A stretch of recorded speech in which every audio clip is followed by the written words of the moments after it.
Hi Gary, it's me Samuel here. I'm doing this little television show for you and things, and so this is kind of a documentary on Gary and his opinions that's going on now.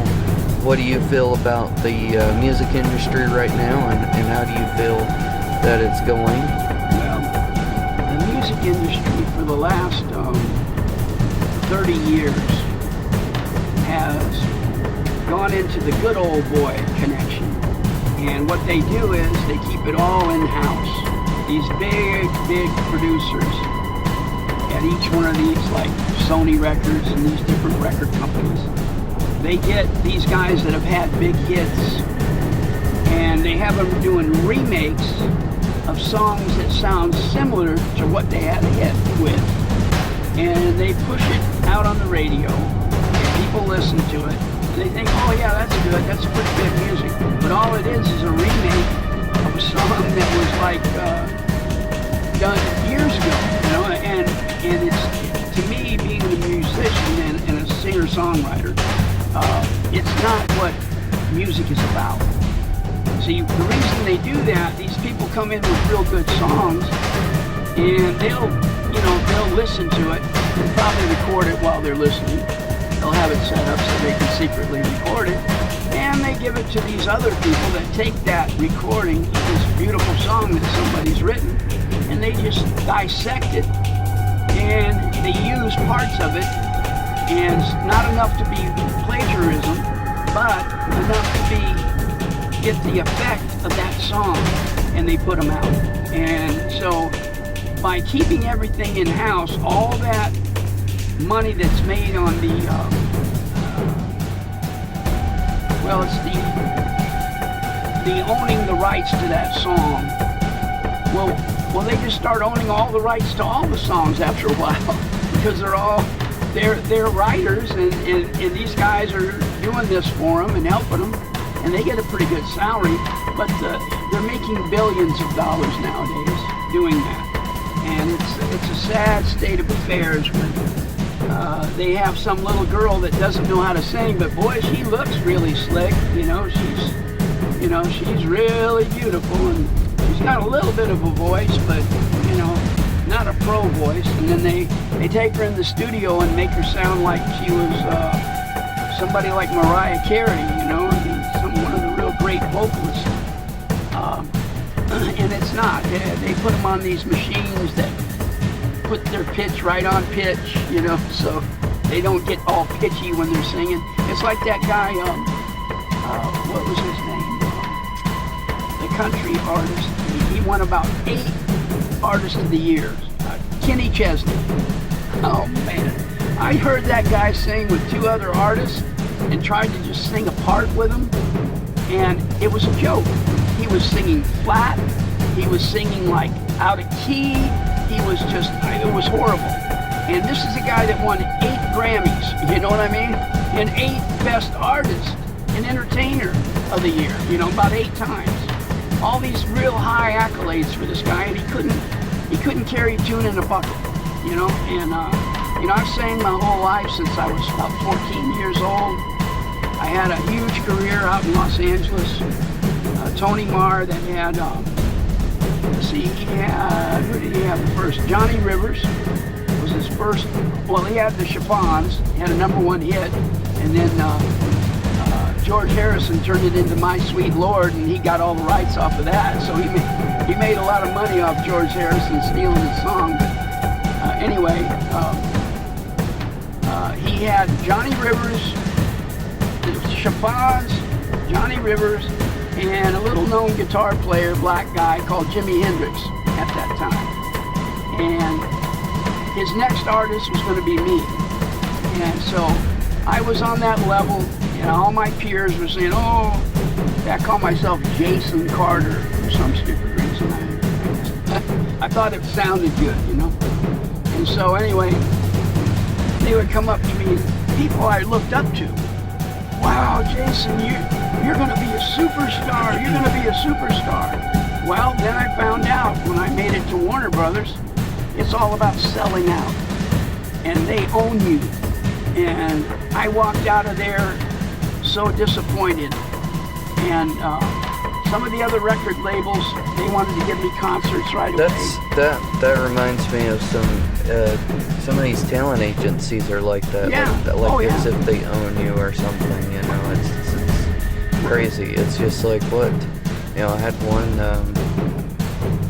tried to take over my little talk show thing. Tried to tell me I couldn't interview certain people and all that. Yeah. And I just thought, man, what the heck? This is like control here. Yeah, they take over your whole show. Yeah, and that wasn't even what the contract was even about. I was so stinking smart when I was young. I knew what that contract consists of and what its jurisdiction was. And jurisdiction was not over my podcast at all. Right, exactly. So, you know, I know where you're coming from with Warner Brothers. I know where these people, you know, I mean, I didn't even have to take legal studies at that time to know about a contract, you know, but I do now. Yeah. Well, I mean, I went to school for... They don't just want your talents. They want your heart and soul. I mean, yeah, I know, right? That's how it is, and these people are horrible, horrible, horrible people. But you know, the industry has gone pretty much keep out everybody that might cause waves. We'll control it. That way, our songs will be what we'll put on the air, and we get all the money. We get all the airtime. You know, you hear these same songs played 10 times a day. Well, the people that are in there, the disc jockeys that are playing these things, they're on a call. They have a playlist in front of them, and it's all built up by these people that have all these artists in their back pocket and all the rights, you know, and they're just pushing their stuff out there, and nobody else is going to get in if they have anything to say about it. Right. That's how it is. But anyway, you know, there are still a few places. So you guys are aware, I'm Samuel here. Most Yeah. people know I'm Gary's vlogger producer guy. So that's what I'm doing today. Yeah, well, there's different subjects, you know, that are pretty touchy to me because, you know, I've been through it. You know, I could have made millions of dollars in the music industry, but you know, when they want your soul, you can't do it. You know, it's just, you just can't do it. You know, I'm not giving up my heart and soul to a record company. Period. You know? Right. I don't blame you. You got to do what they say. You got to do this. You got to do that. They want you to cuss. You got to cuss. They want you to, whatever they want you to do, you better do it, or you're going to have a breach of contract, and they'll take away everything you ever made. You know, these people are ruthless. They have big time attorneys. And they own you, you know, and they don't own me. That's why I didn't do it. I had a chance to be with Atlantic Records. I'm probably one of the only guys you'll ever hear of that sent a CD with 2 songs on it to the CEO of Atlantic Records, and his secretary called me back and said he wants you to come in and sign a contract with Atlantic.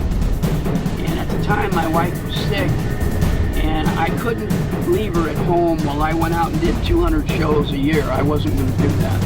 And I knew what it meant, you know, to get on a contract. They're going to take your songs, and they're going to try to make a star out of you and do all this, but they want a percentage of your rights on everything. They want half of this, half of that, and they don't deserve half of this and half of that, you know.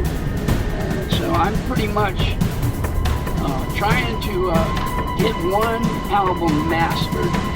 We did 3 albums in the last 6 years, Jay Fox and myself, and he passed away last year on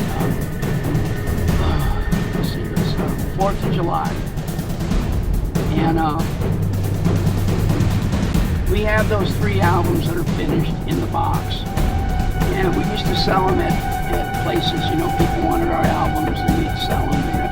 We didn't make a lot of money on it because we're in the ministry, and that wasn't what our deal was. You know, I own my own home, I own my own car, I don't have a lot of payments, I don't have to worry about very much, and I have enough, I get enough money every month to live on, so I don't have a real problem with that, but I'd rather be an artist that can go out there and sing and not be belittled or not be owned. I'm just not going to have it. So, anyway, nice talking to you all today. You guys have a great day, and maybe we'll touch on something like that a little later if people want to hear it, okay? Yes, and not only that, you know, me and Gary are very known to the flea market around here, so as you guys know. So we're at the flea market headquarters in Tennessee, so we will let you guys go for now. I'm Samuel. This is Gary Nash. So I'm gonna be working on this. I brought my laptop, as you can tell, today with me. So other than that, I've got some business to take care of. Thank you guys. Yeah, thanks.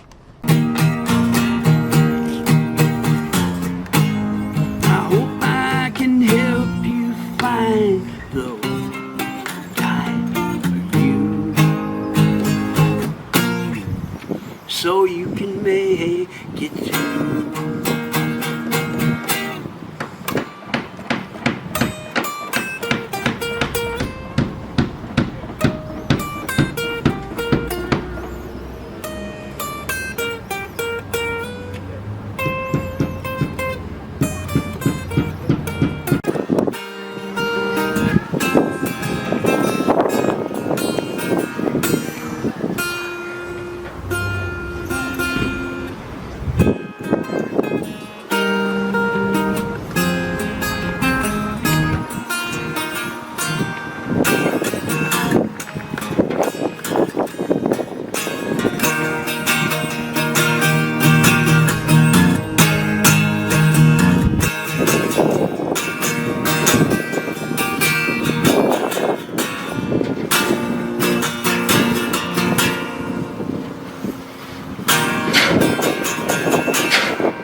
Hey!